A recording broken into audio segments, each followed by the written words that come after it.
¿qué tal? ¿Cómo están? Buenas noches. Estamos por Unicanal, también estamos por el 13 en este capítulo de la... Casi dije la Caja Negra, de Cara Cruz. ¿Qué tal, Pipo? ¿Cómo estás? Y puedo hacer Caja Negra con usted también si quiere. Me invita, no tengo problema. Yo Bueno. anoté otro programa a esa hora, pero podemos grabar, no sé, algunas cosas. Si usted me invita, vamos. Sí, me confundí, Bien, perdón. hoy tenemos muchos invitados y Sí, muchas, muy rápido, importantes todos. vamos rápido. Las últimas designaciones del presidente electo Santiago Peña la semana pasada. Tengo que decirle que dosifique más porque no... Sí, nos llenan la canasta. Sí, sí, sí. Las últimas que se dieron fueron el viernes por la mañana. María Teresa Barán, Ministerio de Salud. Gustavo Villate va al Ministerio, al MITIC. Y lo de Mónica Recalde, Ministerio del Trabajo. Todavía faltan algunos, pero ya se está conformando plenamente el gabinete que entra en función a partir del 15 de agosto. Arrancamos y le presentamos una confirmación también. Esto ya se mencionaba, que iba a ir al Banco Central del Paraguay. El presidente terminó confirmando la designación de Carlos Carvalho Spalding como futuro presidente del Banco Central del Paraguay. ¿Qué tal, doctor? ¿Cómo le va? Buenas noches. ¿Cómo están? Es un placer estar acá en el programa de Jorge y Pipo. Muchas gracias por la invitación. El tema Banco Central, el otro día no hablamos muy largo, pero así someramente. En estos 5 años, yo no sé si es por una cuestión de quién está a la cabeza, sí, de la presidencia de la República, no sé si el actual presidente del Banco Central, pero todos los economistas coinciden de que se ha trabajado para darle institucionalidad al BCP 5 o 20 años de Nicanor para adelante, y en estos 5 años como que se fue debilitando eso. ¿Tenés esa misma percepción de que tenés que hacer unos ajustes para que de vuelta esa institución tenga esa credibilidad, esa autonomía, esa confianza en la gente?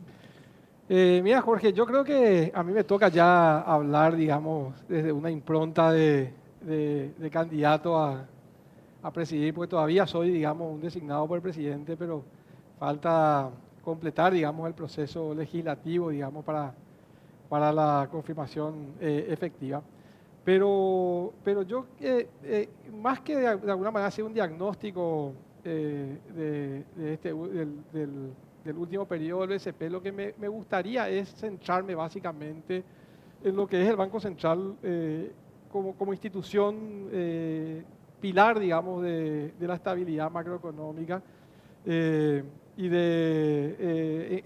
en general, digamos, de lo que es la fortaleza económica de Paraguay. El Banco Central básicamente es una institución insignia que ha, desde su impronta, desde su legado, digamos, ha promovido equilibrios económicos a lo largo del tiempo. Y entonces yo creo que independientemente de los avatares políticos, de los ciclos que ocurren y de la mayor predisposición o no de los respectivos gobiernos a respetar ciertos límites institucionales, yo creo que el Banco Central es una institución que es fuerte por naturaleza. Y es fuerte, yo creo que no solamente porque tiene un marco normativo, digamos, un marco regulatorio, que le pone muy claro, digamos, los objetivos y el rol que tiene para jugar la sociedad y cuáles son los bienes públicos que tiene que entregar a la sociedad, que básicamente es una inflación baja y estable, un sistema financiero estable, eficiente e íntegro, sino que yo creo que lo que hace más inclusive a la institucionalidad del Banco Central, y ya yendo, digamos, a una tradición más anglosajona liberal, digamos, es básicamente el hecho de que el Banco Central ha mantenido una tradición a lo largo del tiempo. Y esa tradición básicamente es que las personas que van al Banco Central deben comportarse técnicamente, deben comportarse aislados, digamos, de los intereses políticos y corporativos, y que las diferentes sucesiones operan dentro de un marco regular, digamos, de carácter técnico, donde las presiones políticas y los ciclos electorales, etcétera, no entran a jugar un rol.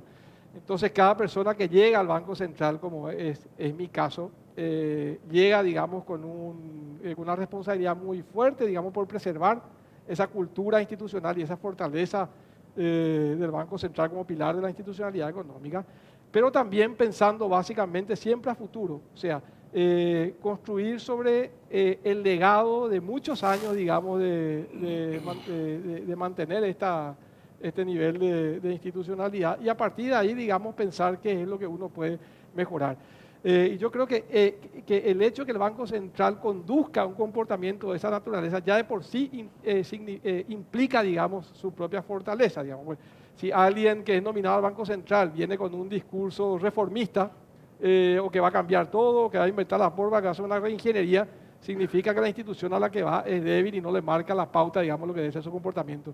Entonces yo creo que eso el Banco Central lo tiene, digamos, muy internalizado. Hay una cultura institucional y hay un proceso idiosincrático tanto de los que mandan, digamos, o de los que tienen el rol de gobernar el Banco Central como su propia plana técnica, digamos, que finalmente es la gran fortaleza del Banco Central. Los funcionarios del Banco Central son funcionarios de Estado, el Banco Central es una institución de Estado y por lo tanto ahí no hay, por suerte, a pesar de eventuales intenciones, por suerte, digamos, yo creo que el Banco Central tiene una coraza y está blindado finalmente contra ataques políticos o lo que fuera, ¿verdad? Ahora, eso diría que es por ahora, no hay que dormirse en los laureles, Claro. tampoco hay que seguir construyendo sobre esa base. Sí. A ver, Pipo. Doctor Roberto Moreno, futuro asesor jurídico, no solo lo antecede, porque acá tenemos dos cuestiones. Uno, ser el hijo de quien es, para mí, uno de los juristas más importantes de la historia del Paraguay, ¿verdad? Uno de los más respetados, el doctor Moreno Ruffinelli, pero aparte, con una trayectoria propia, doctor, ha sido uno de los buques insignia del gobierno Horacio Cartes con tu trabajo frente a la Procuraduría. Has logrado hacerte un nombre propio ahí, demostrando tu capacidad.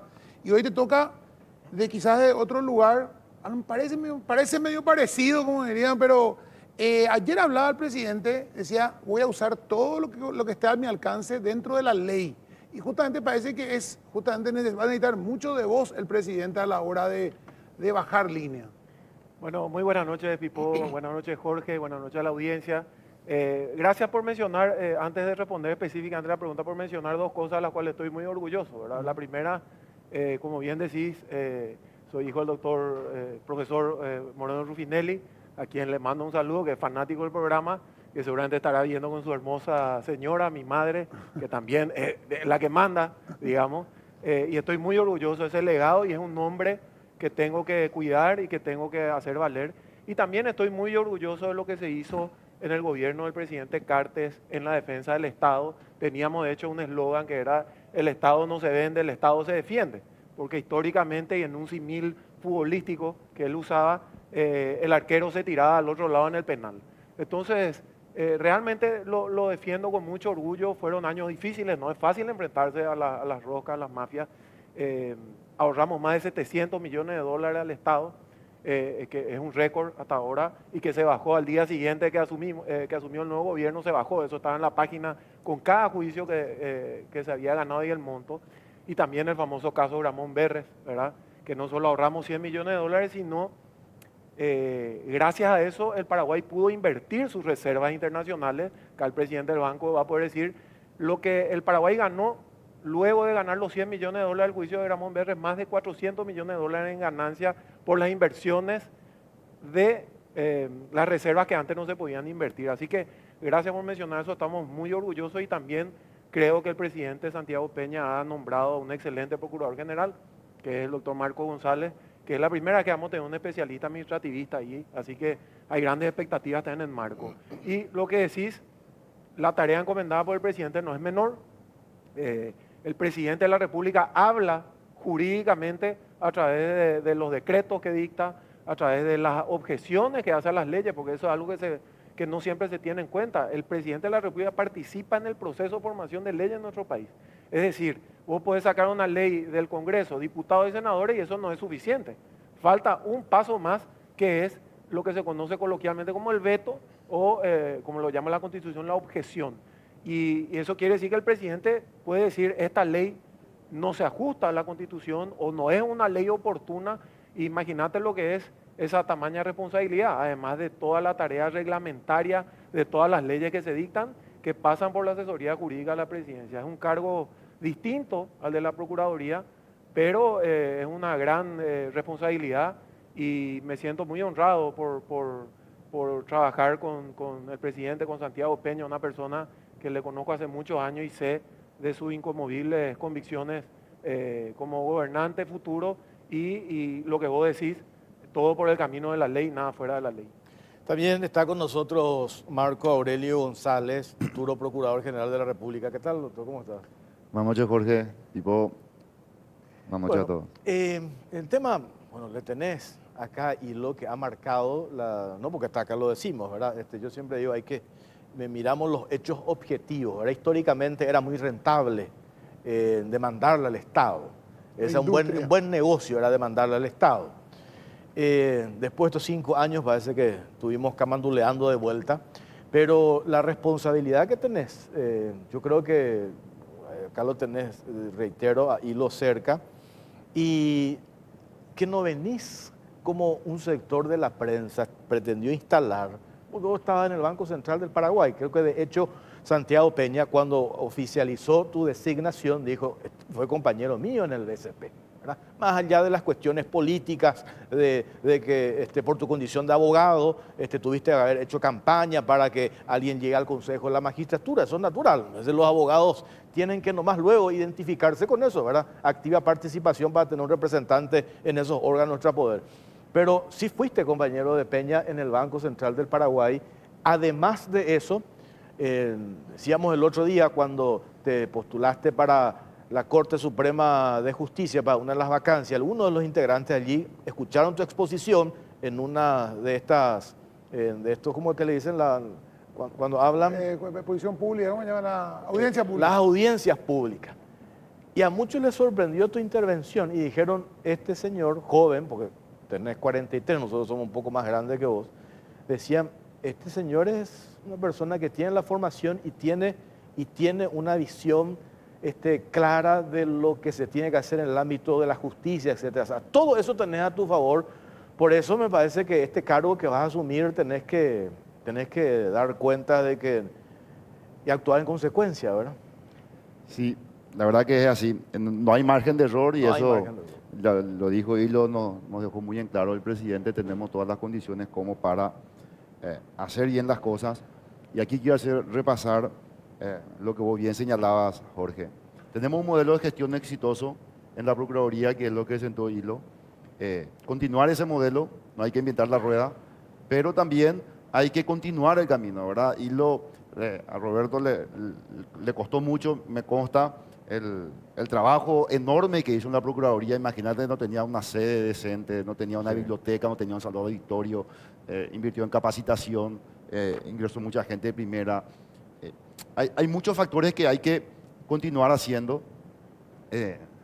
Esa relación que yo tengo con Hilo de seguir el modelo y también de ampliar, porque venimos hablando y nuestra idea es en estos 5 años trabajar codo a codo juntos, porque es la clave del éxito, ¿verdad?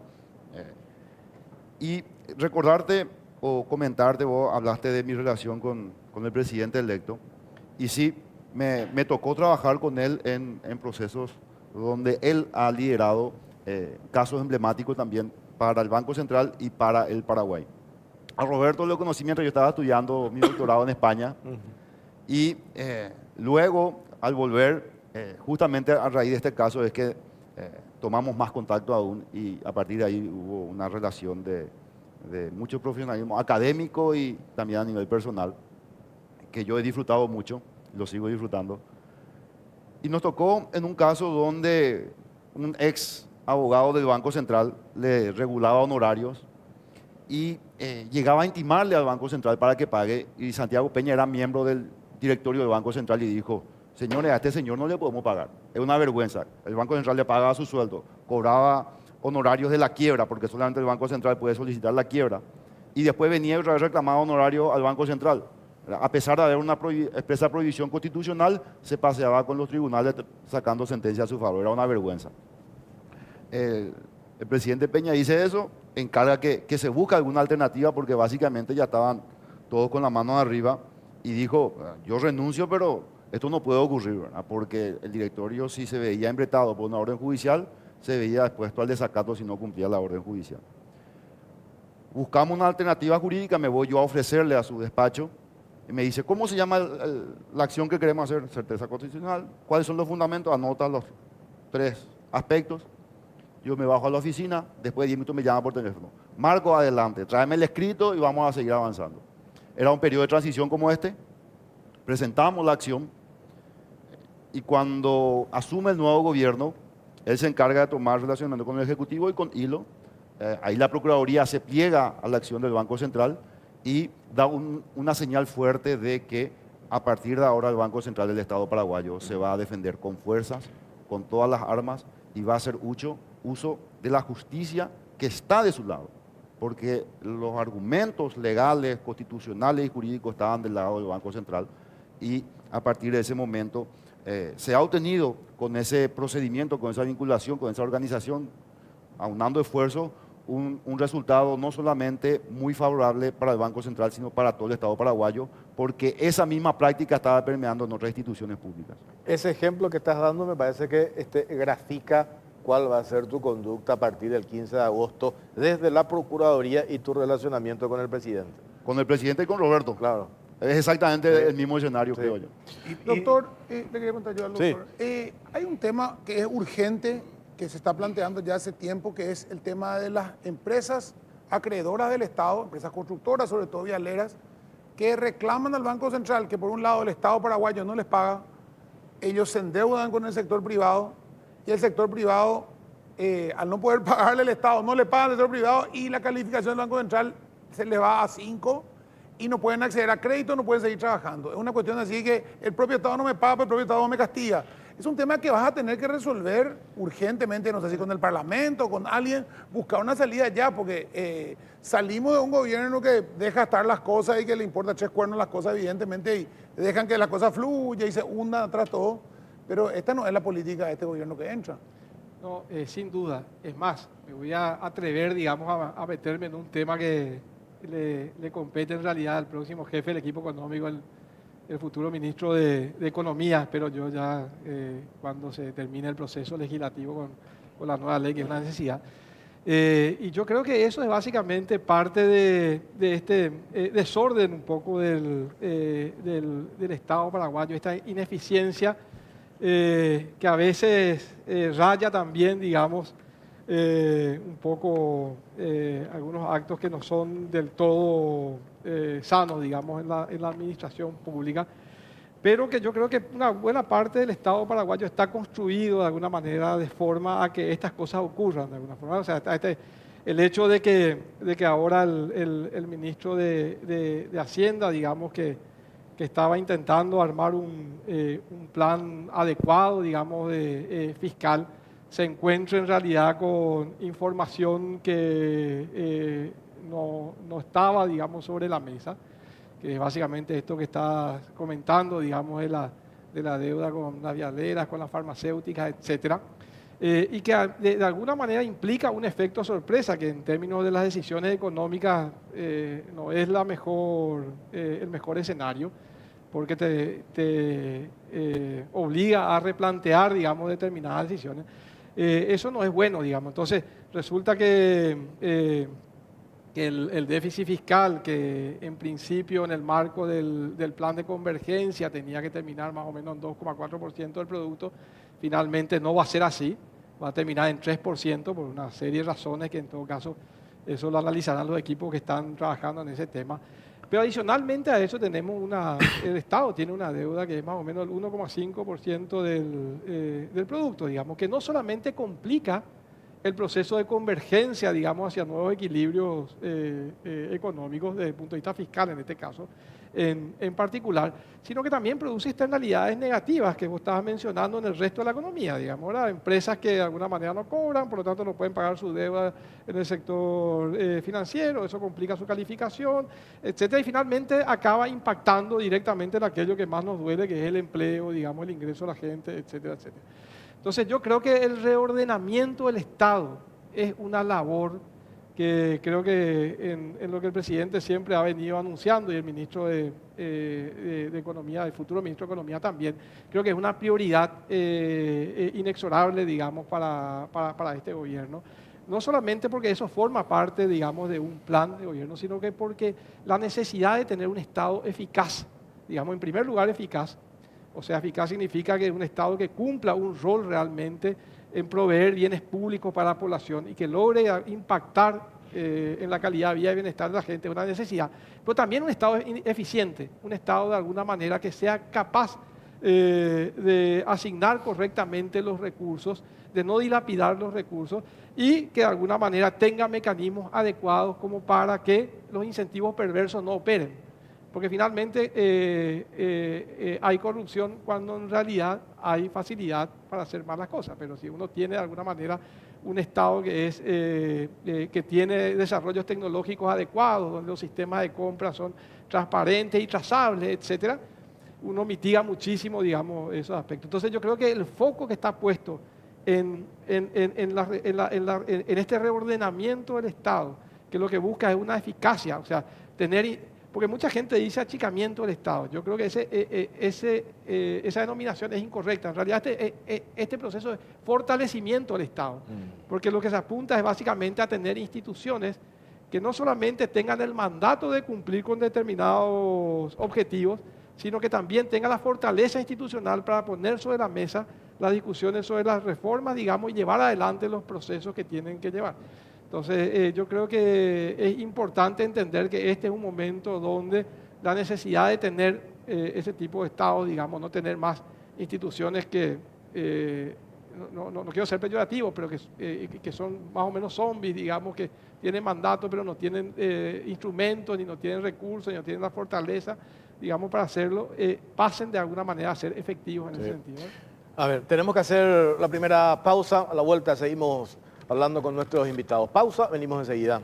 Seguimos en Cara o Cruz, estamos por Unicanal, también estamos por Canal 13. Pipo, te cuenta, todos los que están acá, más allá que puedan tener sus cuestiones políticas, tienen perfil técnico. Lo que ha caracterizado a este gobierno que se está yendo fue la improvisación. Y la improvisación qué daño hace. Cuando no tenés una hoja de ruta, tenían perfil de corsario la mayoría, ¿no? Sí, por eso es muy, muy peligroso. ¿Y qué generó eso? El debilitamiento. Por eso le preguntaba a Carlos Carvalho, el debilitamiento de las instituciones. Por eso es importante esta denuncia, no porque se trata de Horacio Cartes. Nosotros decíamos, hoy puede ser Horacio Cartes, mañana puede ser, perdón que la nombre, puede ser Celeste Amarilla, puede ser Antonio J. Bierzi, puede ser Natalia Zucolillo. O sea, el fortalecimiento de las instituciones es fundamental para que no se utilice la información que maneja el Estado para el garrote político, para joderle a tu adversario político. Entonces, al escucharle a ustedes, es mirar para adelante, y ¿verdad? Es mirar para adelante, porque hay tantas cosas que hacer.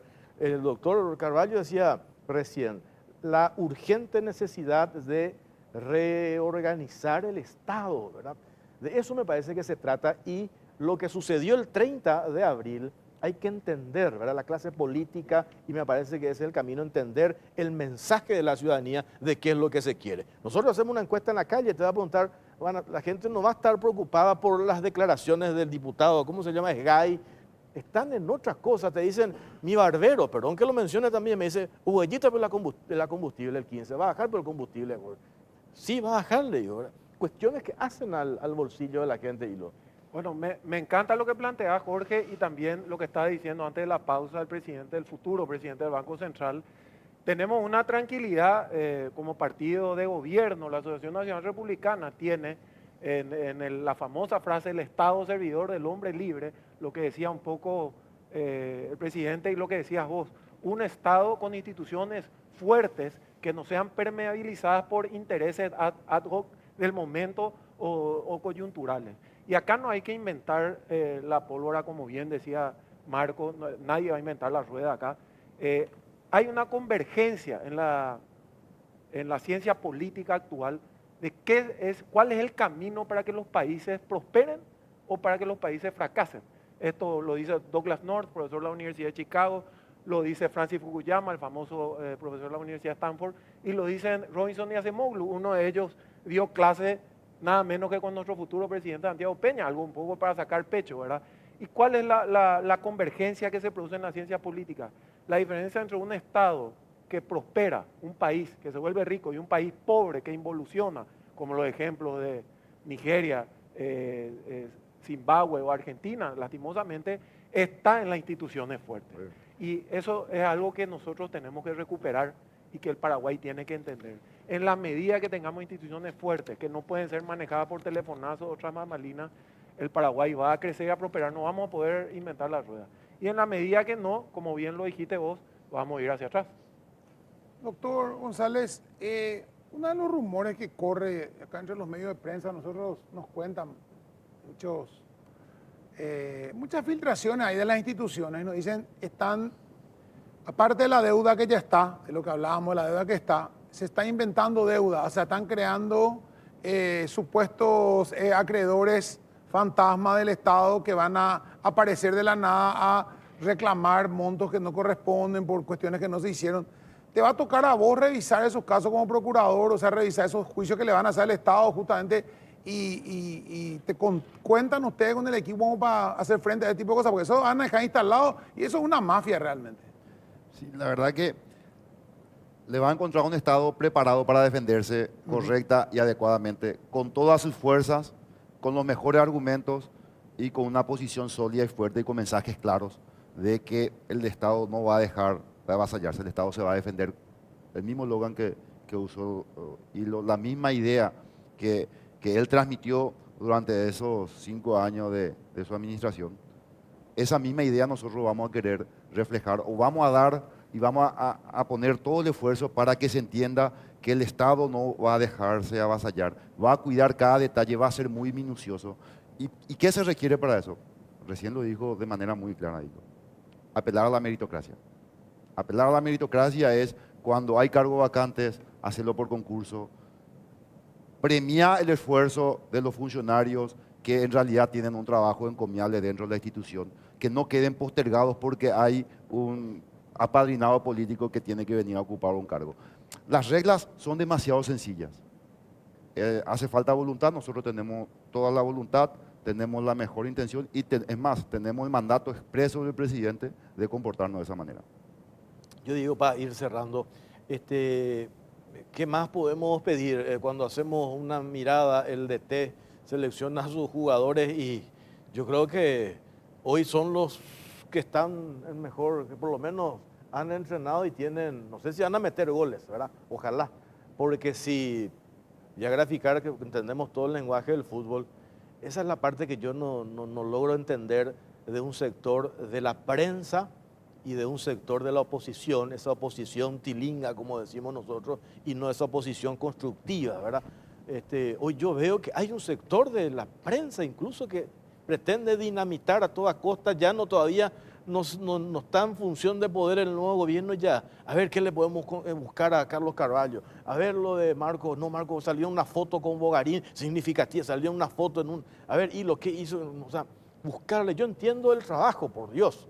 Tengo 30 años del oficio del periodismo, entiendo el trabajo de la prensa, pero nosotros no podemos tener esa actitud destructiva, ¿verdad? Hay cuestiones que, por lo menos esos 100 días de gracia que se le ha dado prácticamente a todos los gobiernos, recuerdo yo desde Nicanor, ¿te acuerdas que le dio mucho más incluso, ¿verdad? A todos los gobiernos se le dio eso, pues sin embargo parece que no hay, y me quedo, y para cerrar con esa frase de Peña que en esa entrevista que nos dio Pipo, yo no puedo fracasar.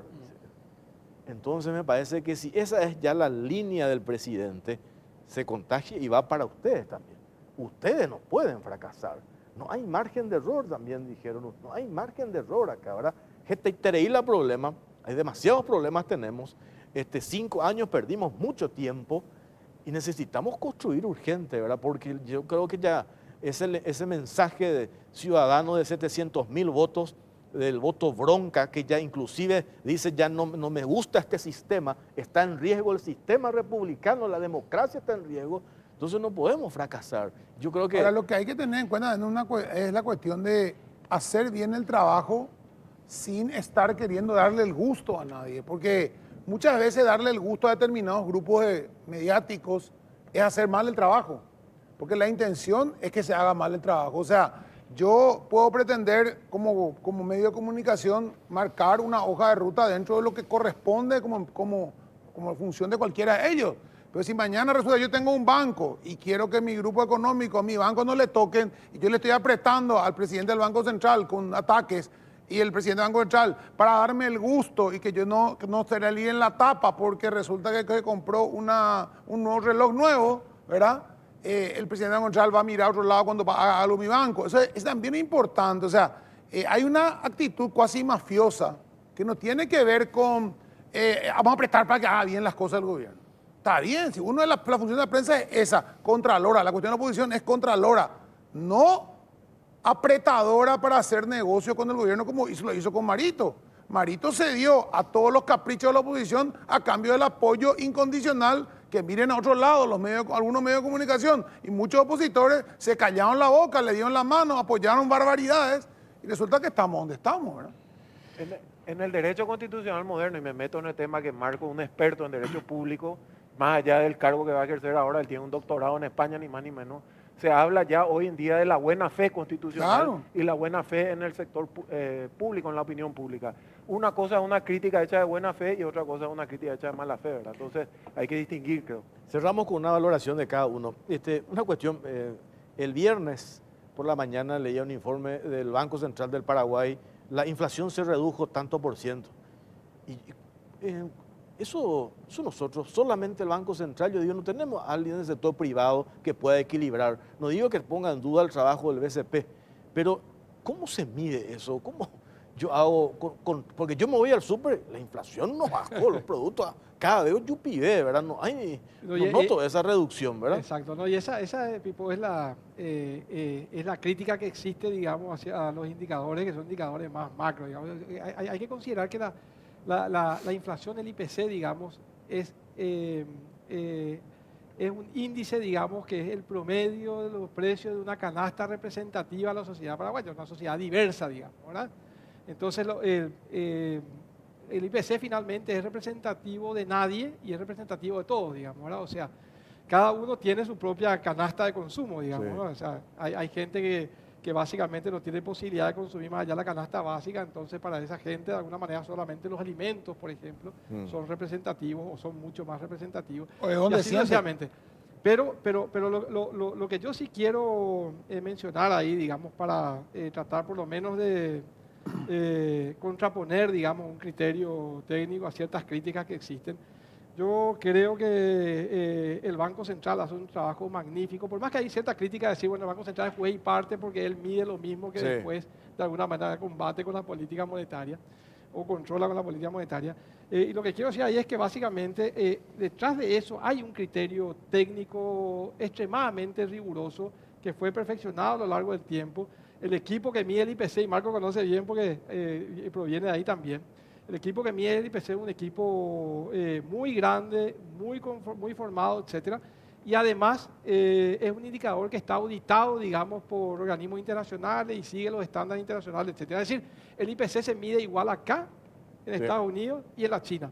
Entonces a lo que voy es, yo no tengo de alguna manera, y ya hablo de alguna, posicionándome, digamos, atrevidamente ya como futuro presidente del Banco Central, antes mismo de ser designado, pero yo no tengo problema de discutir dónde es mejor, digamos, que se mida el índice de precios, si en el Banco Central o en el Instituto Estadístico.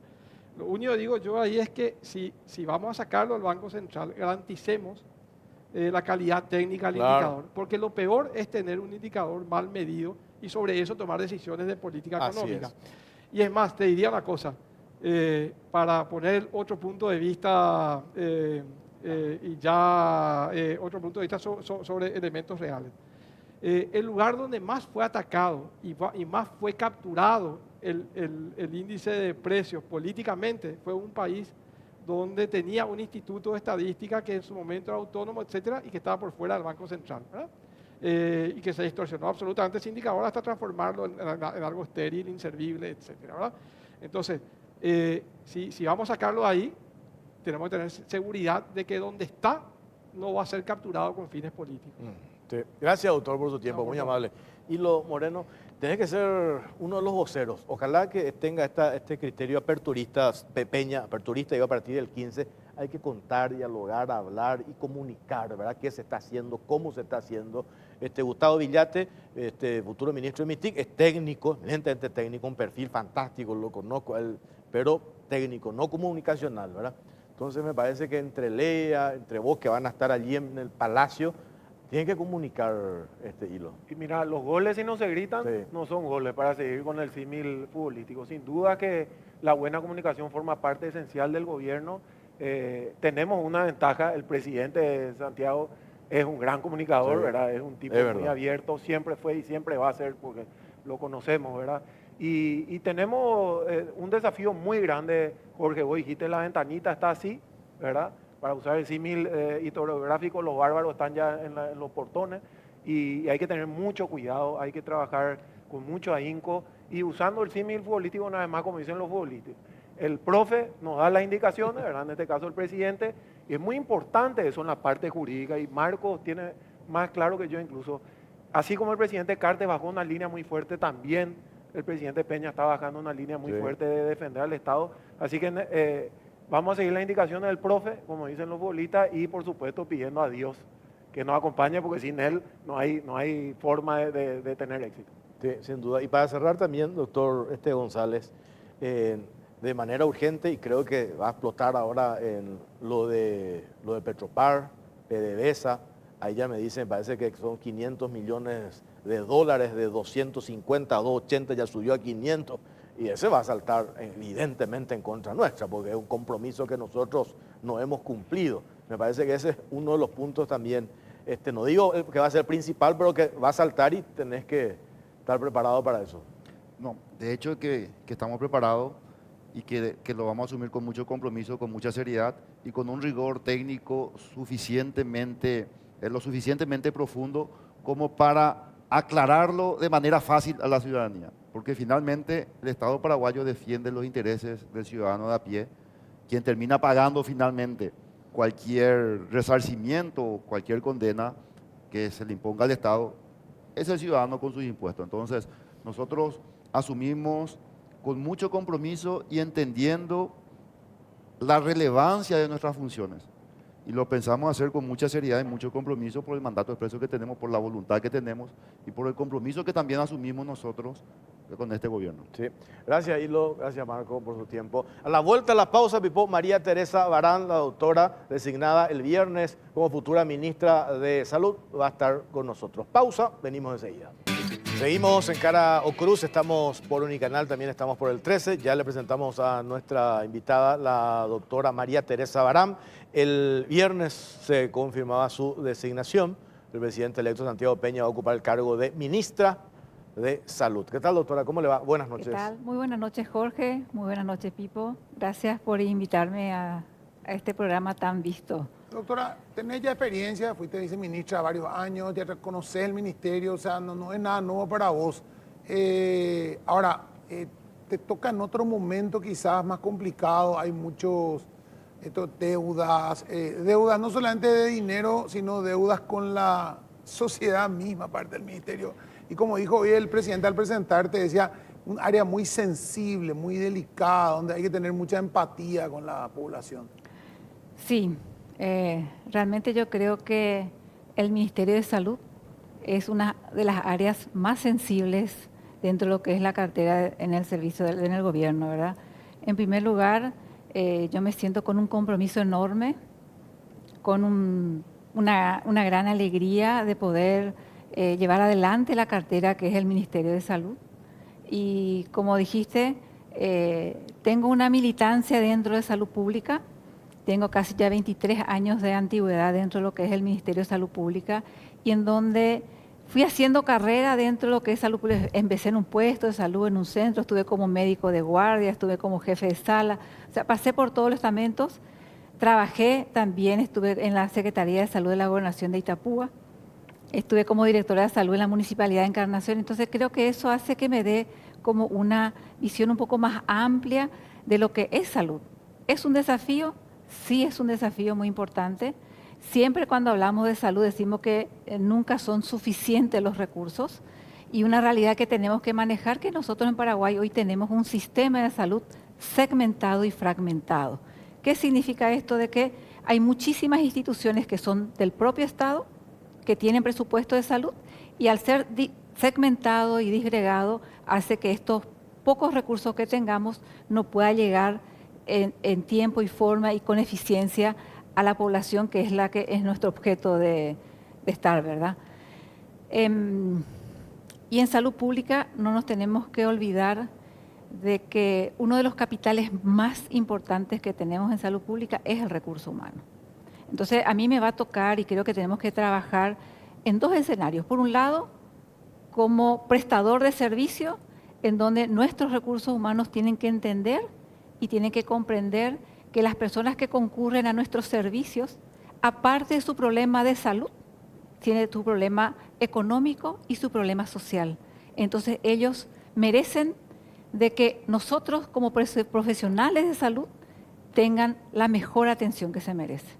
Y que tenemos que ser éticos. No tiene por qué cambiar mi actitud como médico de atenderle de una manera cuando estoy sentada en un servicio de salud pública y de otra manera cuando estoy sentada en un consultorio privado. O sea, eso es lo que como máxima autoridad yo quisiera bajar, es decir, tenemos que tratarle de la mejor manera posible a las personas que concurren a nuestros servicios. Y por el otro lado, como dije al principio, nosotros tenemos una gran fortaleza que son nuestros recursos humanos. Y cuando hablamos de recursos humanos en salud pública, que es muy complejo, no es solamente el médico y la enfermera. Cuando hablamos de recursos humanos en salud pública, empezamos desde servicios generales, porque si mi hospital está sucio, es porque a lo mejor el personal de servicios generales no está motivado.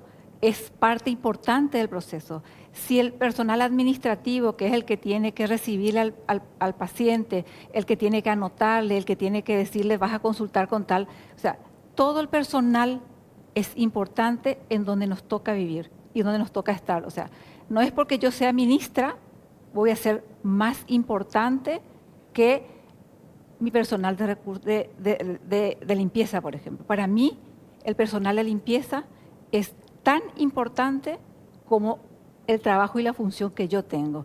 Entonces, eso es lo que nosotros tenemos que buscar, porque el presidente de la República lo que busca también a nivel de salud, que nosotros seamos empáticos, que tengamos esa empatía internamente como compañeros de trabajo y externamente con los usuarios que concurren a nuestro servicio. Esto justamente iba a preguntarte, doctora, precisamente, ¿qué te dijo el presidente Santiago Peña? Cuando lo hemos entrevistado hace 2 domingos atrás, usaba ese término, el de empatía, con la gente. Y de eso se trata, el sector tan sensible como el sector de salud, que a partir del 15 de agosto va a estar a tu cargo con todas las limitaciones en materia de presupuesto, etcétera, etcétera, los problemas internos incluso que se tienen allí. Pero ¿cómo hacer para llegar a esos lugares donde hoy la salud no llega?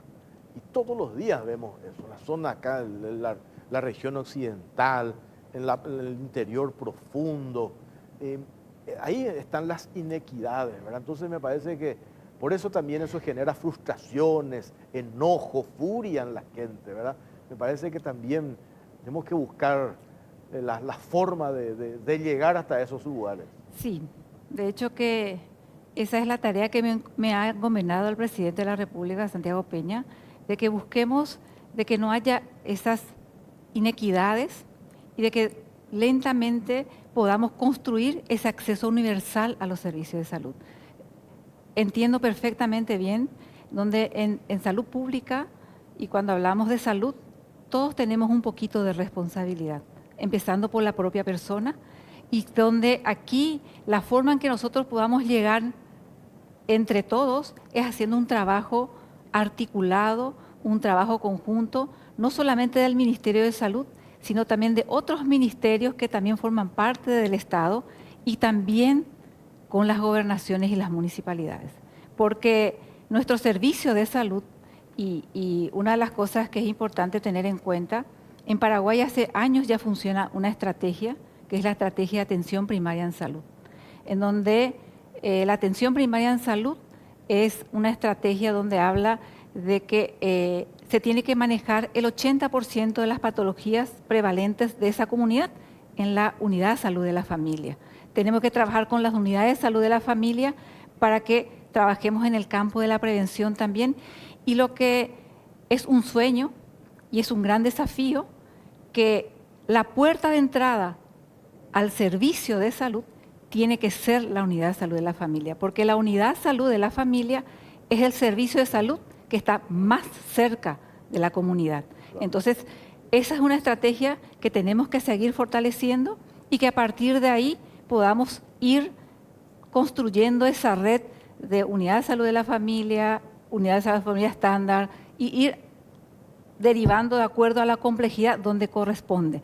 Y eso se puede lograr con una voluntad política en donde hoy yo me siento con un privilegio increíble, porque el presidente de la República públicamente dijo: yo me voy a sentar a trabajar y me voy a ocupar de salud.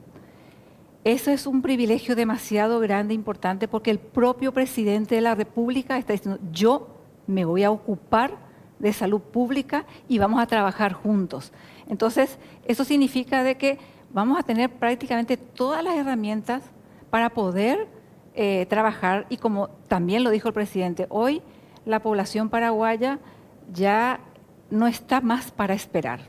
Ellos ya quieren resultados, y resultados en un corto plazo, y esos resultados en corto plazo solamente se va a lograr si hacemos un trabajo en equipo. O sea, acá no es la viceministra de Salud la que va a lograr el objetivo, sino que el trabajo en equipo que se hace con todo el equipo de salud para poder llegar, que es nuestro objetivo más importante, que la población paraguaya pueda acceder a los servicios de salud. Claro, la prevención sobre todo porque siempre hablamos con los directores de hospitales y nos dicen: acá ya nos llega el paciente con todas las complicaciones del mundo y se nos hace tan difícil, primero por una cuestión de la propia orgánica de la persona, el daño que ella tiene, pero también el costo que ella tiene eso, esto aumenta exponencialmente y a veces no se puede atender porque no hay recursos, porque no hay esto, pero si se solucionara en origen quizás o a tiempo se podría prever. Ahora, eso es importante, que es lo que decía, doctora, en el tema presupuestario, porque muchas veces ustedes van con un presupuesto, llegan y ya en Hacienda ya viene el recorte, después ya se van a las cámaras y ahí viene el recorte por otro lado, y cuando llega el presupuesto que ustedes mandaron está recortado acá, aumentado allá, subido acá, y hay todo un problema. Y al final del año se puede ejecutar un 60, un 70, un 80%, nunca se ejecuta el total. Y ese 20 o 30 no se ejecutó. Es gravísimo, porque no es lo mismo el 20 o 30 que no se ejecutó en obras públicas, que vamos a tener un asfalto menos, un empedrado menos, que vamos a tener un paciente menos atendido, o 2, o 5, o 100. O un hospital menos construido, claro, ¿verdad? O sea, sí. De hecho que es muy importante el equipo administrativo para que nosotros realmente podamos tener una alta ejecución presupuestaria, porque esa alta ejecución presupuestaria se traduce ¿en qué? Se traduce en servicios, se traduce en medicamentos que va a llegar a la población y a la comunidad, y se traduce en muchos otros servicios que nosotros vamos a poder brindar si ejecutamos como corresponde este presupuesto que tenemos. Una cuestión que se dio hace un par de semanas, y lo hemos hablado bastante, en Ciudad del Este, un porcentaje altísimo de niños menores que mueren porque no hay terapia intensiva pediátrica. Entonces, ¿cómo decíamos nosotros, la segunda capital más importante, la segunda ciudad más importante del Paraguay, no tenemos terapia intensiva para niños? Y conste que hemos aumentado muchísimo. O sea, una de las fortalezas que a lo mejor tenemos es que en pandemia se ha fortalecido mucho lo que es la terapia intensiva. Pero ¿cuál es la principal debilidad que nosotros tenemos en Paraguay? Los recursos humanos. O sea, construir una terapia intensiva, equipar una terapia intensiva, es lo más fácil, porque si vos tenés plata y tenés los recursos, podés construirlo en un año o menos de un año. Pero el personal que va a manejar esos equipamientos es lo que tiene su tiempo. Un médico para recibirse médico tarda 6 años. Después, si va a hacer la especialidad de pediatría, son otra vez otros 3 años más. Entonces, también es una tarea importante como Ministerio de Salud que nos sentemos un poco a programar y ver cuáles son los recursos humanos que como país hoy necesitamos. Necesitamos más pediatras, necesitamos más psiquiatras, necesitamos más médicos anestesiólogos y trabajemos con las universidades para incentivar y promover que los médicos hagan esas especialidades que el país necesita para que nosotros podamos disminuir esas brechas en lo que es el acceso a los servicios de salud. Doctora, es justamente el tema de la pandemia hizo notar quizás a la gente que, obviamente la gente que usa los servicios sabe cuáles eran los problemas, pero cuando de repente nosotros vivimos en una especie de burbuja, creo que fuera de la realidad de una gran mayoría de la población, vimos lo que es el problema de la salud pública, ¿verdad? Y los déficits y dónde estaban. Y creímos, como vos decís, que vamos a darle 1.600 millones de dólares y que solucionen todo. Y no era cuestión de plata, siempre se dijo lo que vos decías ahora. ¿De dónde vamos a sacar los terapistas? No se inventan el día de la noche. Y pasaron 3 años de la pandemia, o sea, se hizo algo, no se hizo algo, se va a hacer, porque realmente hoy vemos, se hizo algo realmente, se aprovechó, se utilizó, creció, o simplemente lo que hicimos fue comprar lo que había que comprar, pusimos ahí, como vos decís, está en manos, o sea, no hay quien maneje, quien controle, quien use eso. Y otra cosa que yo quiero preguntar, el famoso Sistema Nacional de Salud que se hablaba en pandemia, de crear un sistema que integrado, que diga, bueno, no hay cama en el hospital público de Ciudad del Este, área 4, pero hay una cama disponible en la clínica privada, en un sanatorio privado de Ciudad del Este, derivale ahí. Está ese sistema, creo que es de Taiwán, ¿verdad? Sí, hablar de un sistema único de salud. Por eso cuando yo hablaba de que tenemos un sistema de salud segmentado y disgregado, decimos, Hospital de Clínicas tiene su presupuesto en salud, Sí. el Hospital Policial y Militar tiene su presupuesto en salud, Ministerio de Salud tiene su presupuesto en salud, el IPS, que en realidad es un sistema tipo prepago, pero tiene su sistema de salud, las gobernaciones, las municipalidades tienen su presupuesto de salud y las binacionales. Estoy hablando de 9 estamentos que tienen presupuesto de salud. Así que si nosotros unimos todos estos presupuestos, a lo mejor no vamos a resolver el 100% de los problemas, porque siempre decimos que no es suficiente el presupuesto que hay en salud. Pero la construcción del Sistema Único de Salud es el camino que tiene que tener Paraguay para lograr ese acceso universal a los servicios de salud. Y ese sistema se empezó inclusive en la época de Lugo y de Esperanza Martínez, cuando Esperanza Martínez era ministra, que también hubo el problema de la deficiencia o la falta de camas de terapia intensiva. Ya comenzamos en esa época a hablar de la tercerización de los servicios, que es muy difícil, muy diferente hablar de tercerización que de privatización. O sea, nosotros podemos buscar tercerizar algunos servicios que no tiene el Ministerio de Salud y que hay en el sistema privado para poder dar ese acceso. O, por darte un ejemplo, si yo estoy en Itacurú, que es Misiones, y yo necesito hacerme una ecografía, y resulta ser que para yo acceder a una ecografía dentro de la red de servicio público, tengo que irme hasta San Juan Bautista, Misiones. ¿Cuánto tiempo tarda? Y si en la comunidad hay alguien que hace ecografía, ¿por qué no hacerlo en el lugar? Y veamos cómo compensar ese pago a través del Sistema Único de Salud. Entonces, ahí tenemos 2 ventajas muy importantes. Primero, si es una mujer embarazada que tiene que hacerse la ecografía, seguramente que es una mujer que tiene 2, 3 y 4 hijos, que si va a tener que irse hasta San Juan, tiene que dejarle a alguien a sus hijos. Y no se va a ir porque no le va a dejar como mamá a sus hijos solos ahí. Y ese es un problema porque nosotros tenemos una alta tasa de mortalidad materna. Sí. Y muchas veces esa alta tasa de mortalidad materna se debe porque no tenemos los controles prenatales suficientes.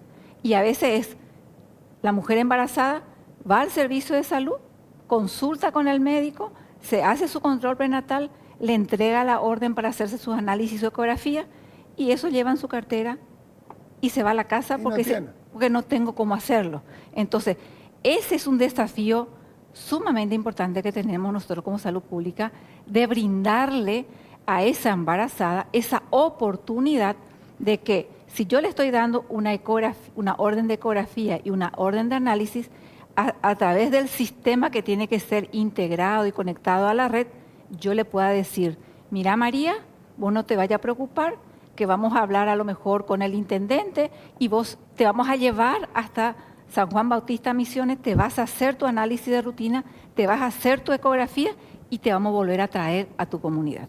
Entonces, acortás lo que decía el presidente de la República, las largas horas de tiempo que uno tiene. Es más, muchas veces pasa que se levantan a las 2 de la mañana para ir a sacar un turno en el servicio de salud y cuando le llega la hora se llenó el cupo, no hay más turno. Sí, y muchas veces nosotros, inclusive nosotros mismos de la prensa, decimos, ¿cómo no se hizo su control? Y no nos ponemos en el lugar de la persona a decir, y me gusta que lo diga, doctora, porque realmente hay que ponerse en el lugar de la persona para ver, muchas veces es muy fácil, muy ligero de nuestra parte analizar y decir, qué irresponsable no se hizo su control. ¿Y cómo quiere que se haga? Como vos decís, tiene 3 hijos, le tiene que cocinar, tiene que trabajar, ¿cómo se va a ir 12 horas o 15 horas o 3 días para ver un turno?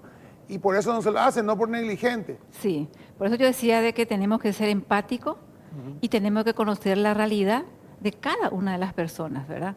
Porque, y te puedo dar así miles de ejemplos que suceden todos los días, porque también otra de las cosas, y cuando hablo de la empatía de nuestro personal de salud, que tengamos el tiempo suficiente de explicarle a esa mamá o de explicarle al paciente, preguntarle si entendió o no entendió la indicación que yo le estoy dando, porque no es solamente escribir y andarte, ¿verdad? O sea, nuestra población a veces tenemos que consultarle y preguntarle, ¿entendiste lo que tenés que hacer? ¿Sabes cómo vas a tomar tu medicamento? Y si no entendió, tener la suficiente tiempo, darle ese tiempo para explicarle hasta que entienda. ¿Por qué? Porque el éxito o el fracaso de ese tratamiento va a depender que si es un niño que viene con un cuadro respiratorio y que no hay que darle antibiótico y si se le hace adecuadamente el tratamiento, se cura y terminó. Pero si no entiende la madre y no hace como corresponde el tratamiento, es un niño que se puede complicar con una neumonía. Entonces, esas son las cosas que desde el Ministerio de Salud nosotros vamos a buscar, y vuelvo a decir, nosotros tenemos que trabajar en forma empática con el personal de salud y tenemos que trabajar en forma empática también con los usuarios del sistema de salud y construir ese sistema único de salud. Ya tenemos experiencias, pues, en pandemia funcionó con IPS, ¿verdad? Que es nuestro hermano más cercano para empezar a construir el sistema único de salud, ¿verdad? ¿Por qué terminó la pandemia y terminó todo otra vez? No, si tuvimos la experiencia que en pandemia eso funcionó, ¿por qué no continuar? Claro.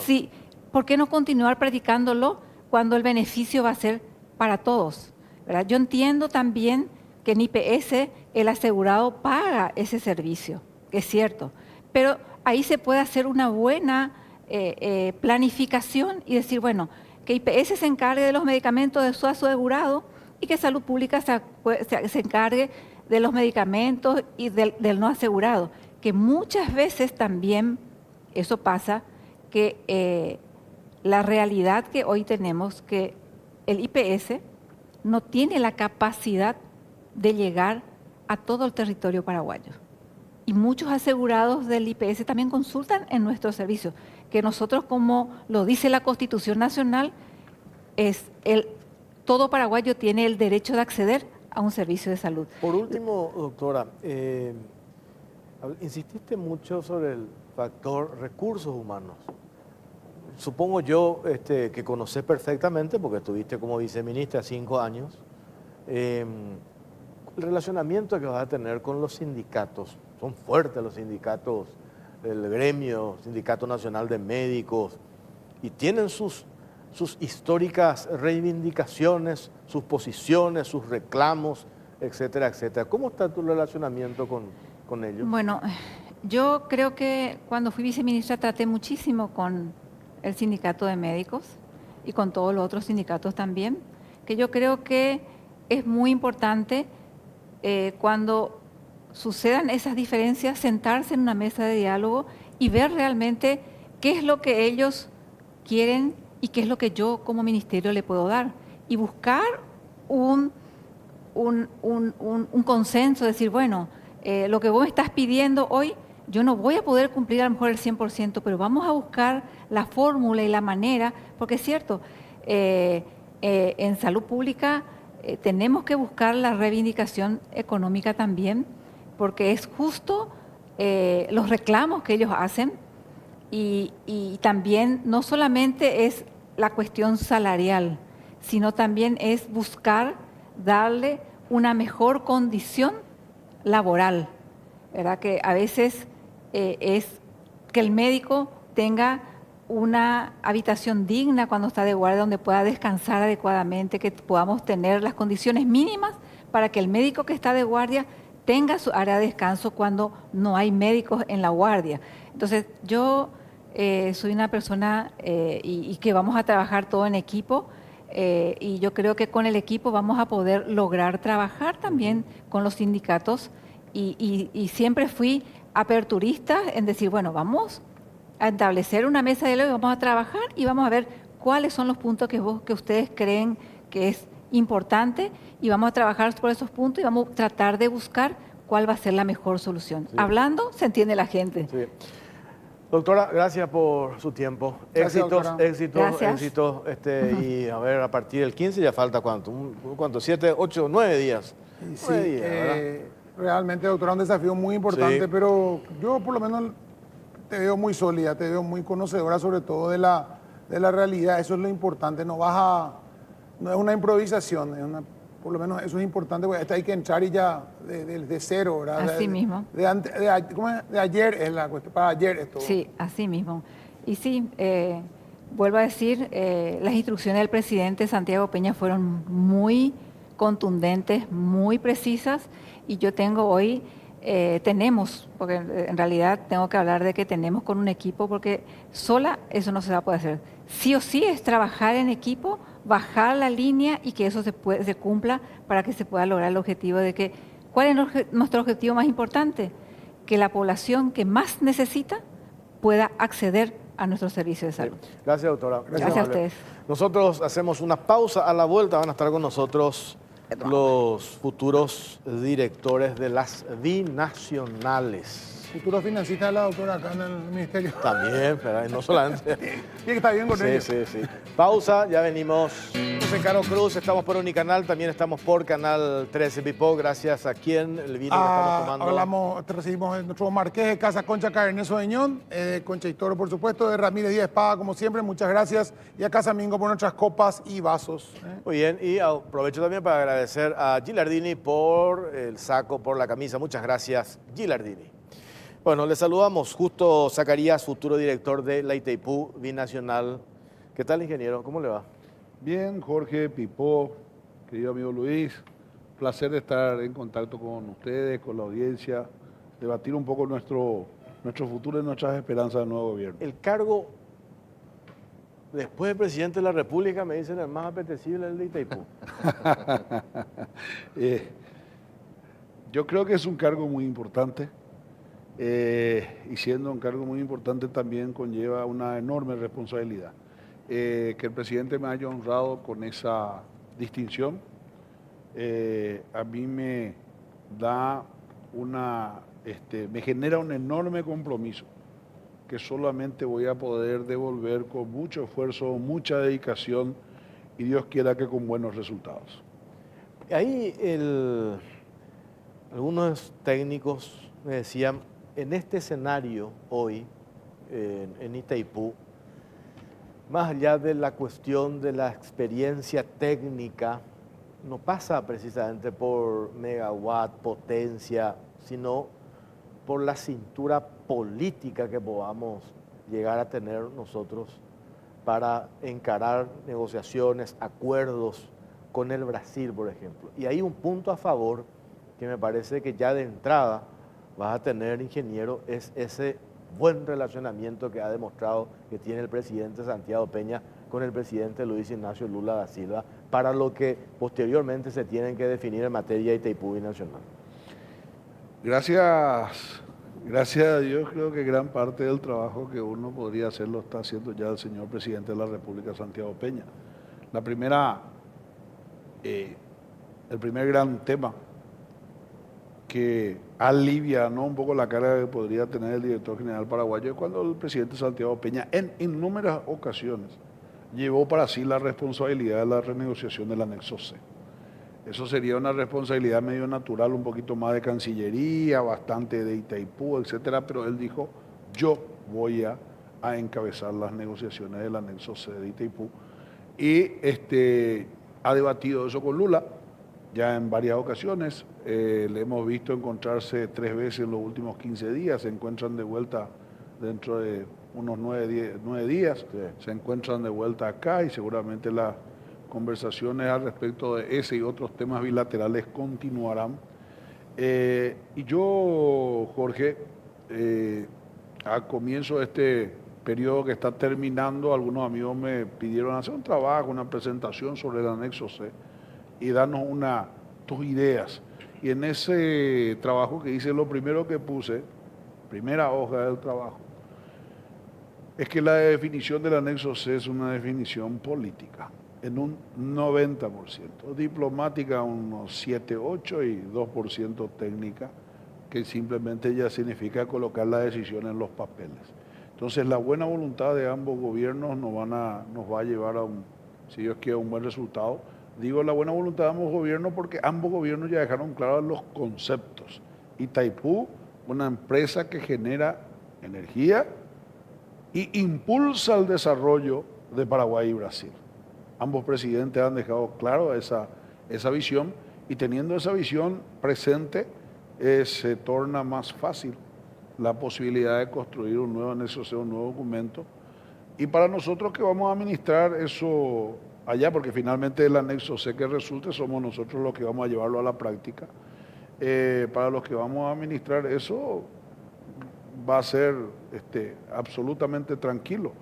Tenemos una buena relación, la buena relación del presidente Peña con el presidente Lula está a la vista y eso se va a transmitir hacia abajo, evidentemente. Yo ya tuve la oportunidad de conversar con el director brasileño y mira, fantástica la comunicación en instantes.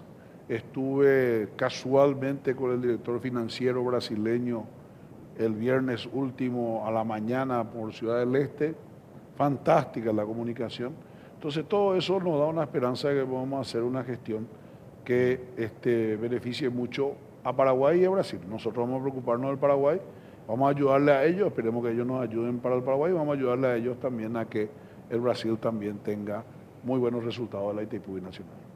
Diputado, ex-intendente, corregime, gobernador de Ñembucú, diputado más votado de Ñembucú. ¿Y por qué digo esto para introducirle a Luis Benítez? Es conocedor del territorio, conocedor de la zona, conocedor de la realidad social.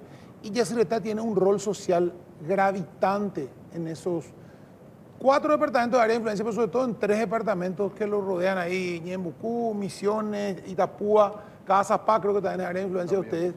Y hay que conocer cuando ahí se toca, se aprieta acá, salta allá y realmente hay que estar en el día a día y conocer la zona, diputado. Así mismo es. Buenas noches, Pipo. Buenas noches, Jorge.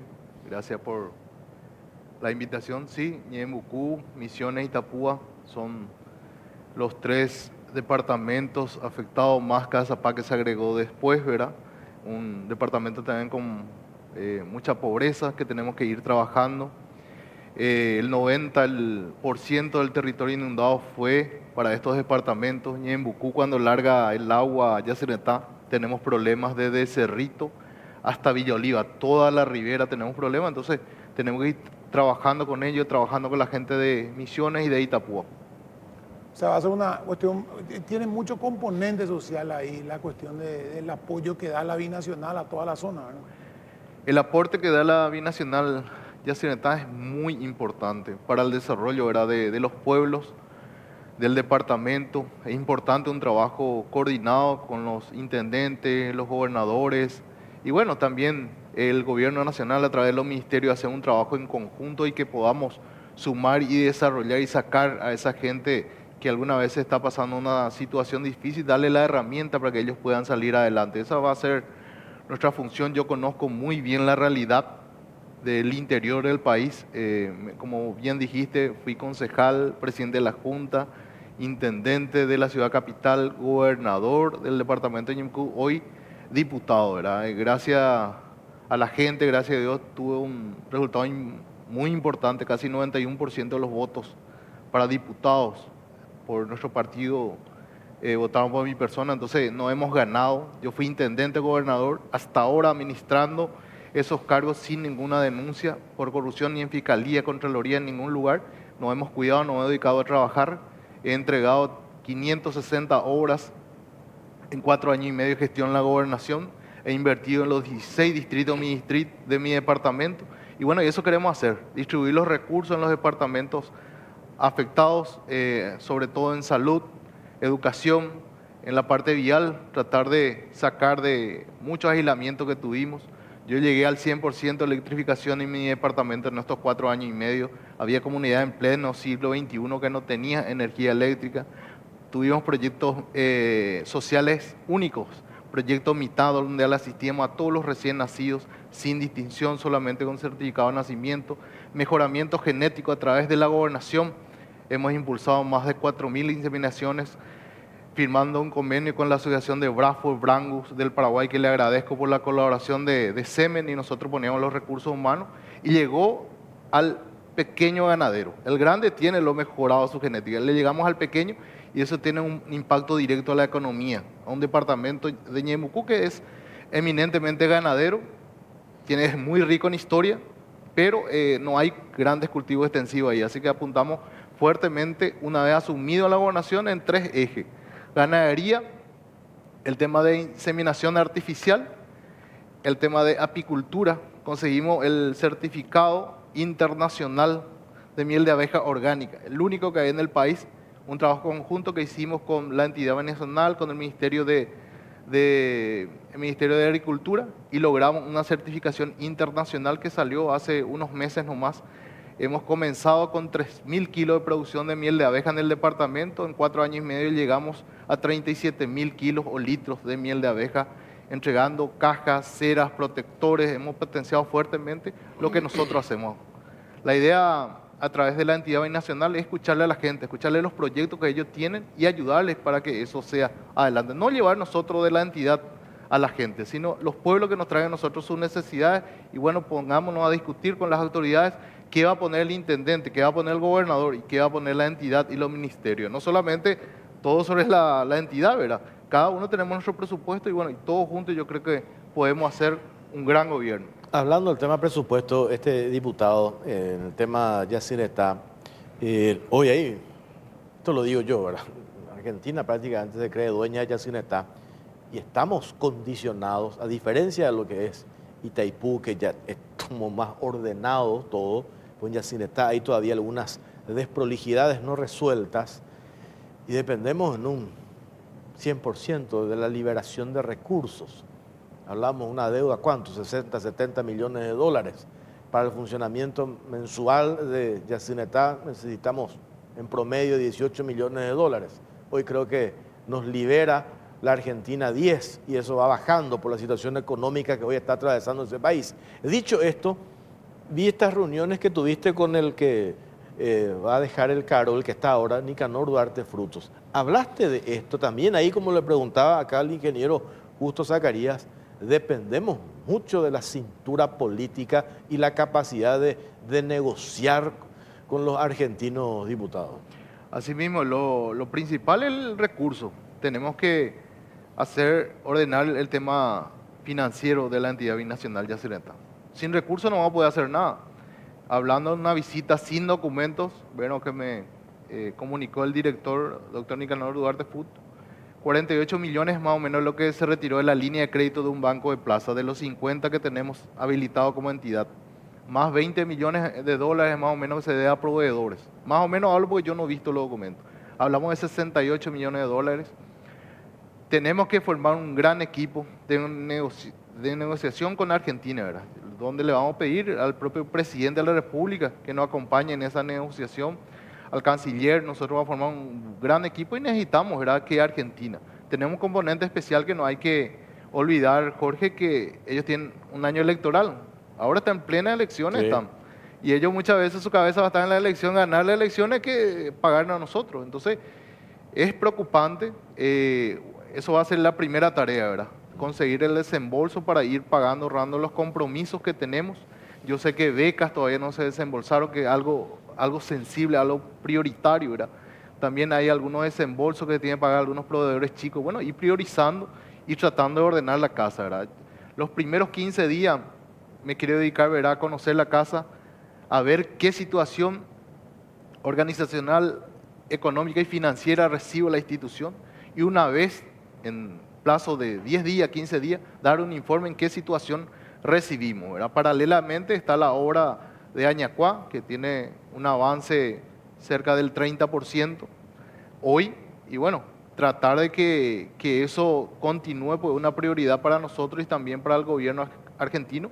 Eso tiene un presupuesto aparte, un presupuesto propio, digamos, pero también no está para funcionar todavía, ¿verdad? Tenemos, creo yo, según las estimaciones de la primera turbina, si nosotros trabajamos bien con el equipo, va a estar para mediados de 2025. Y si se termina todo en plazo, sería para mediados de 2026 3 turbinas que van a agregar más o menos un 10% más de producción de lo que es la central de la entidad de Nayolas. Ingeniero, el tema también de la generación de energía, cuando se habla del de Itaipú, y lo hablábamos con el presidente de la ANDE la semana pasada, el famoso mito de que la energía es inagotable, acá tenemos energía para regalar, energía de 5.000, vamos a darle a todo el mundo, y resulta que estamos hablando en algunos casos entre 7 y 10 años estaríamos con problemas de abastecimiento a un crecimiento normal de lo que hoy consumimos. Y estamos hablando de inversión de electrointensiva, de aumentar las inversiones extranjeras que vienen por eso, uno de los factores por lo que viene la energía barata y ecológica. ¿Hay algún proyecto en Itaipú? Sé que en Yacyretá hay un proyecto de agregar turbinas eventualmente a la represa mismo, de agregar más turbinas. ¿Hay algún proyecto para mejorar la capacidad de producción de Itaipú que tenga que ver con la hidroeléctrica, con recursos de Itaipú, mejorar también alguna de las centrales, Iguazú o Acaraí? ¿Tiene algo por ahí o cómo viene la mano? Bueno, no, Itaipú no tiene nada pensado así, no es responsable del sector eléctrico brasileño, es responsable por sí mismo.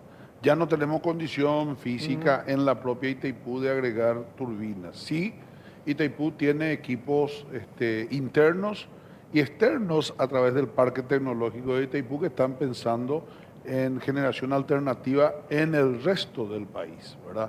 Generación por energía solar. Itaipú hace algunos años instaló un parque de células fotovoltaicas de tal forma a alimentar una pequeña comunidad en el Chaco. Eso está hoy en funcionamiento y sigue estudiando y pensando en las posibilidades de la utilización de energía solar para aumentar la capacidad de generación del país. En la propia Itaipú yo sé que hay algunas ideas, algunos planes, utilizar la superficie del lago, hay algunas ideas que seguramente las vamos a poner en el tapete para el debate, pero tal vez no como Itaipú propiamente dicho, no, sino que a través de la ANDE o de algún interesado del sector privado también, pero sí, de que creo que todos los paraguayos tenemos que ponernos a pensar y a entender que ese tema de que nosotros somos los mecenas de la electricidad es una cosa que ya tiene fecha de finalización y está ahí a la vuelta de la esquina nomás. 2030, 2031, 2032, conforme el crecimiento del país. Ojalá sea antes, ¿verdad? Porque mientras antes sea, significa que hemos utilizado bien. Y cuando vos hablas de electrointensiva, Pipo, ¿qué es una electrointensiva? Una electrointensiva es aquella industria donde su principal materia prima es la energía eléctrica. Muchas veces las electrointensivas consumen mucha energía y generan poco empleo. Entonces, Son cosas que tenemos que ver, visualizar, trabajarla en conjunto con los ministerios competentes, Relaciones Exteriores, Ministerio de Industria y Comercio, captación de inversores, pero de inversores que vengan y generen, con un uso adecuado de energía, generen un número importante de empleos. Te doy un ejemplo, Río Tinto Alcán, aquella que tanto discutimos hace algunos años atrás, usaba 2 máquinas de Itaipú. ¿Cuántos empleos generaba? 400.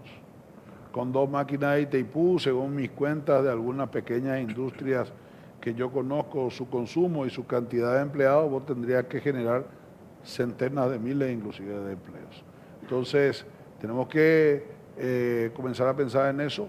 Hay todavía potencial hidráulico también en el Paraguay. El presidente del Andes, no sé si comentó en el programa aquí en que estuvo, hay todavía potencial hidráulico también en Paraguay que tiene que ser explotado. Una de las cosas que se puede pensar en cualquier momento es la central hidroeléctrica de Corpus, ¿verdad? Que tiene que ser fruto de un acuerdo trinacional, porque le va a afectar a Brasil mismo que esté entre Paraguay y Argentina. Tenemos que hacer una pausa cortita. A la vuelta seguimos hablando con los futuros directores de las binacionales. Pausa, ya venimos. Seguimos en Cara Cruz. Preguntamos al diputado Luis Benítez, futuro director de Yacyretá. El acuerdo Cartes-Macri logró un arreglo de las cuentas de Itaipú. ¿Hay intenciones de reflotar eso o mejorar? Porque mencionaste hace rato y hablábamos del tema finanzas de Yacyretá, ¿verdad? Entonces me parece que ese es un tema clave. No sé si reflotamos eso, le hacemos un mejoramiento o unos ajustes a eso. ¿Está eso en tus planes? Sí, totalmente. Para nosotros el acuerdo, como se le llama Cartes-Macri, iba a ordenar la situación financiera de nuestra entidad binacional Yacyretá. Lastimosamente no tuvo la aprobación en el Congreso argentino, no sé si se presentó o no se presentó.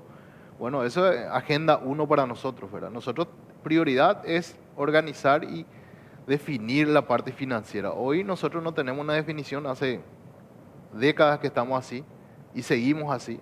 Eso es una prioridad, yo creo, bastante de nuestro querido presidente de la República, Santiago Peña, una persona muy hábil que vamos a lograr ese acuerdo y en base a eso poder organizar la casa y de ahí empezar a desarrollar políticas de acciones, ya sean más inversiones en la entidad, como vos mismo dijiste, la Yacyretá puede crecer todavía más, pero tenemos que ordenar la casa, no podemos seguir así.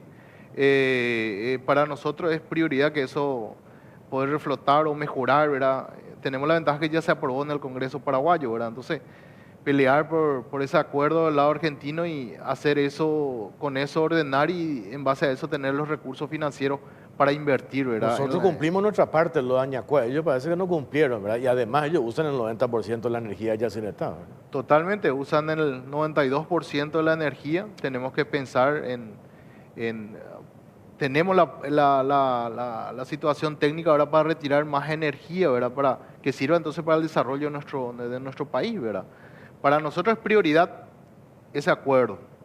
Lograr ese acuerdo sería realmente un hito histórico para nuestro gobierno. La tarifa real. Sí. Tarifa real, porque Argentina tiene una tarifa, nosotros Andes tiene otra tarifa, es muy complicado. Y hasta ahora, hace más de 30 años no vamos así. Dijiste, ingeniero Justo Zacarías, que hablaste y en muy buenos términos con el director del lado brasileño. En declaraciones a la prensa, él hace referencia, director brasileño de Itaipú, nosotros tenemos una agenda bien definida que plantearle al Paraguay, independientemente del tema tarifa, independientemente al tema de la renegociación del anexo C. ¿Tenemos idea de cuál es esa agenda? ¿Lograste hablar, más allá de estos dos temas, hay algo más que ellos tienen? No lo hablé, en la oportunidad que tuve de estar con Ennio Berri, no profundizamos eso, pero creo que está demasiado clara la visión que ellos tienen y también sé algunos entretelones de las conversaciones del presidente Santiago Peña con el presidente Lula, ¿verdad? Ellos están demasiado consustanciados en la colaboración y el trabajo bilateral entre Paraguay y Brasil, lo que hace que en agenda esté el desarrollo conjunto de ambos países. Entonces, eso me permite sospechar que vamos a hacer un poco desde Itaipú. Yo siempre sostuve eso. Yo creo que es el primer punto de comunicación entre Paraguay y Brasil. Que no se enoje conmigo el canciller, pero las embajadas a veces marcan reuniones, marcan horarios y vamos a ver una bilateral en algún tiempo. Sin embargo, allá nosotros estamos juntos en el día a día y estamos a metros uno del otro. Entonces, yo creo que podremos ser puente de conexión de muchos proyectos conjuntos que pueden ser desarrollados entre Paraguay y Brasil. Dijo también el director de que existe la posibilidad de que Paraguay pueda vender directamente su energía al mercado brasileño a un precio justo. Están dadas, se puede plantear ya eso. El presidente de la ANDE, el domingo pasado nos decía, ese sería el escenario ideal para el Paraguay. Ese sería, según el presidente de la ANDE, ese sería el escenario ideal. Supongo yo que se tiene que generar esa discusión de esa posibilidad, ¿verdad? Nosotros venderle directamente al mercado brasileño a un precio justo nuestra energía, la energía que nosotros generamos. Es una de las alternativas de la revisión del anexo C. Yendo un poquito más, tendríamos que revisar también ahí algunas cuestiones del tratado, ¿verdad? Pero de cualquier manera, habiendo voluntad, eso es extremadamente simple. Entonces, es una posibilidad cierta que nosotros podamos, como Paraguay, comprar nuestra energía y nosotros a precio de Itaipú le pagamos a Itaipú y nosotros salimos a vender esa energía al mercado brasileño. Se hicieron algunos avances al respecto de eso en este periodo, determinando que la central, la subestación margen derecha es punto de entrega de energía también para el Brasil, etcétera. Unas cuestiones técnicas que fueron resueltas y que podría generar esa posibilidad. Pero yo creo que eso va a ser objeto de la negociación y confío plenamente que Santiago Peña va a ser capaz de conseguir la mejor alternativa para el Paraguay. ¿Será que entramos en el mercado competitivo para vender o ya vendemos por un buen precio por un determinado tiempo y ya sabemos que tenemos ingresos importantes para mejorar la infraestructura del Paraguay en ese lapso de tiempo y ya ahora?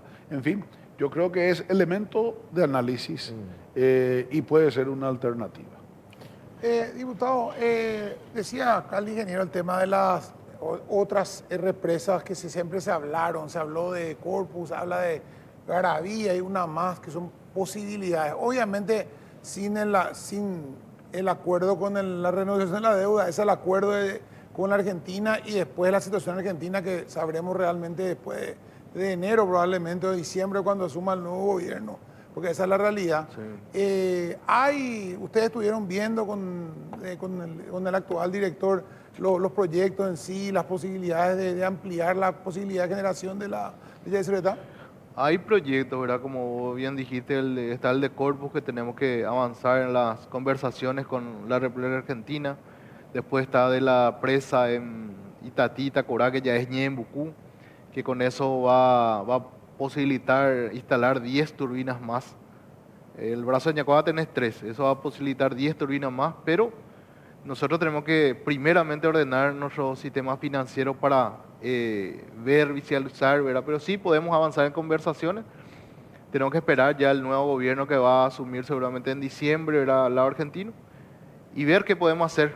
Claro que tenemos que generar más energía, a través de esa energía vamos a generar mayor crecimiento para nuestro país y el desarrollo, ¿verdad?, de nuestras comunidades.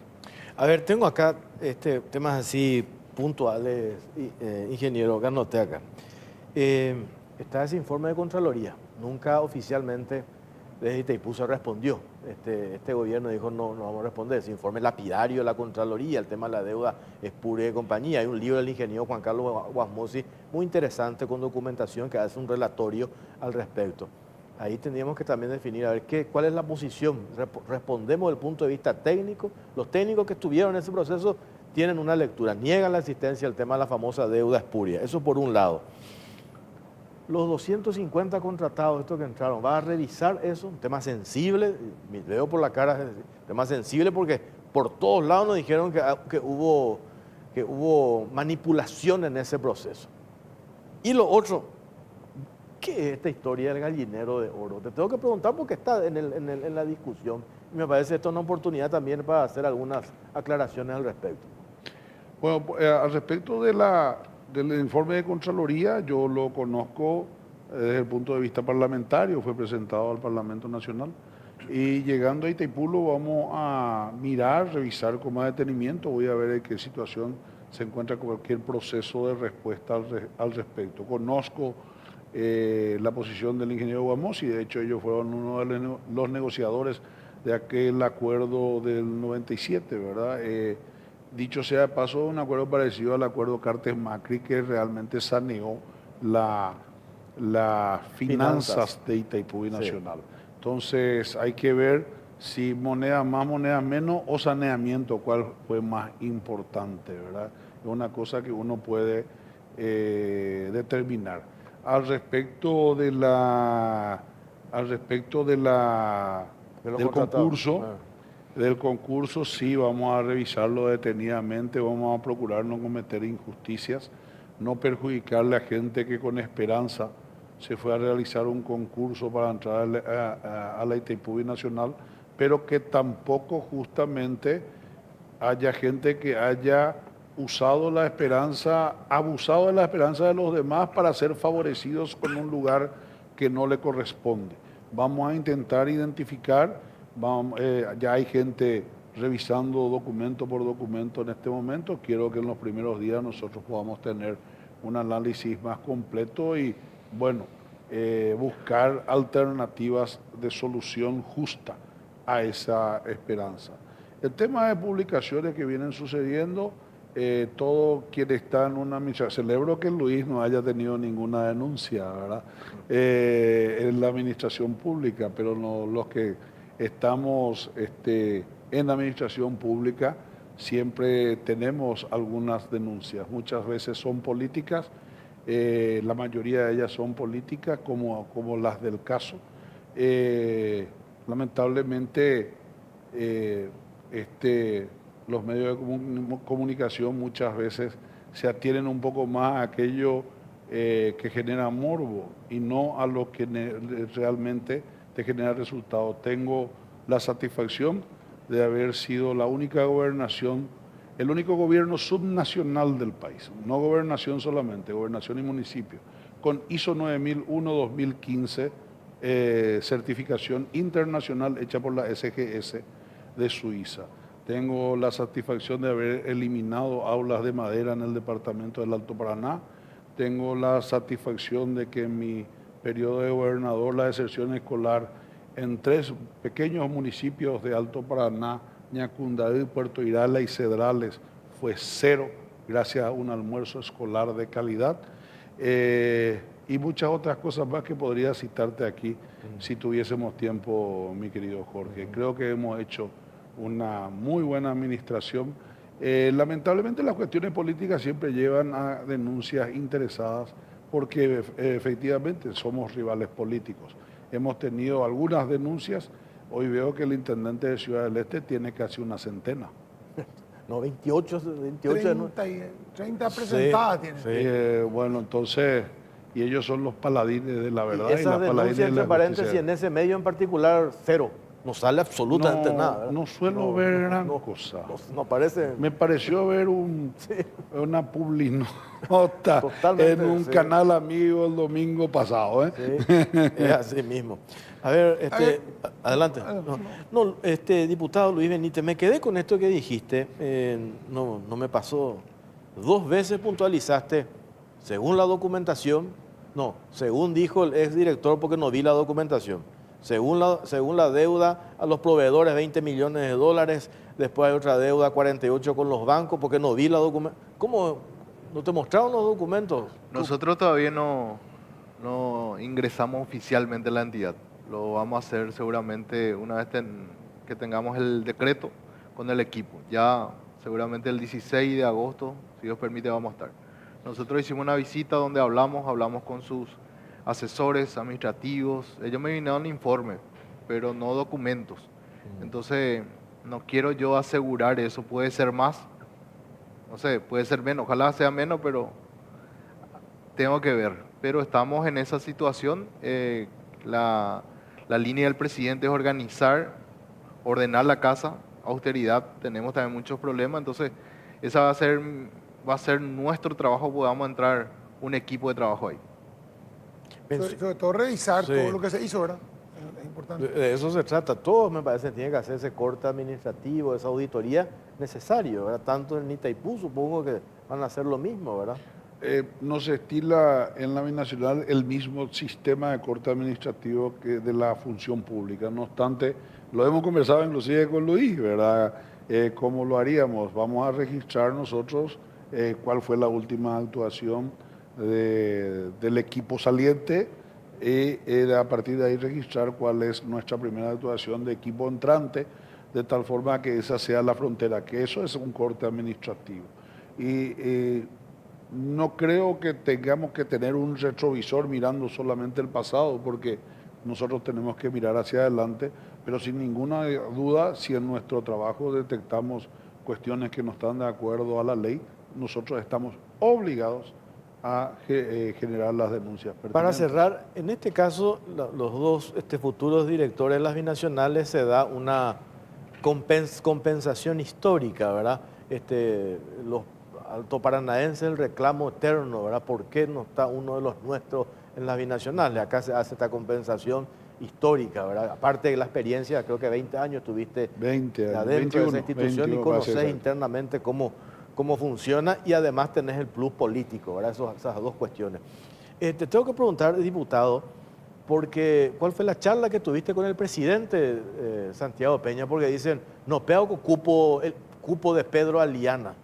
Y yo me parece que no sé si eso se maneja así, por eso está instalado, ¿verdad? Y yo supongo que eso se menciona porque sos del departamento del Ñembucú, de donde también es Pedro Aliana.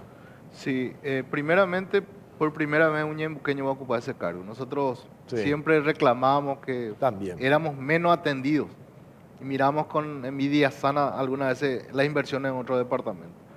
Yo creo que con el trabajo que yo he hecho, y el señor presidente conoce el trabajo, que lo mencioné antes, y a mí me había dicho, él me gustó, me impactó tu trabajo, el trabajo que hice en pandemia, asistiendo a mi gente.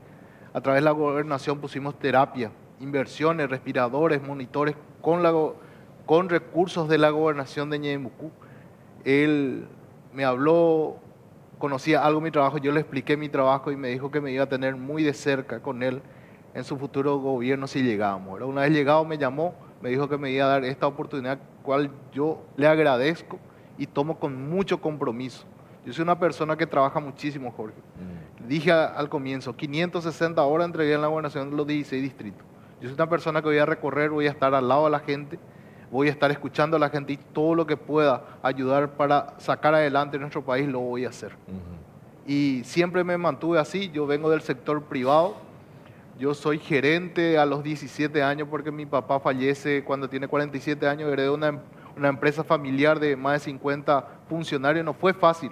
Yo tenía 17 y tenía choferes que tenían 50, 60 años, no es fácil. Bueno, ahí me sirvió para pulirme, para administrar. Bueno, hoy es una de las más grandes empresas de transporte que hace Pilar Asunción, Pilar Encarnación. Tenemos camiones, surtidores, tenemos una empresa, una familia trabajadora. Por eso el respaldo, porque a mí en mi departamento, en mi ciudad me conocen, nos conocen a la familia y por eso tengo el voto que tengo, ganándome a la gente y estando cerca a la gente. Si la gente pregunta a mi comunidad, va a saber qué clase de personas somos. Sí. Y esa ahora me van a conocer a nivel nacional trabajando, sobre todo en las áreas de influencia, trabajando coordinadamente, porque eso es el pedido del señor presidente de la República. Clarísimo. Diputado, gracias por su tiempo y éxitos. Muchas gracias. Muchas gracias. Ingeniero, lo mismo.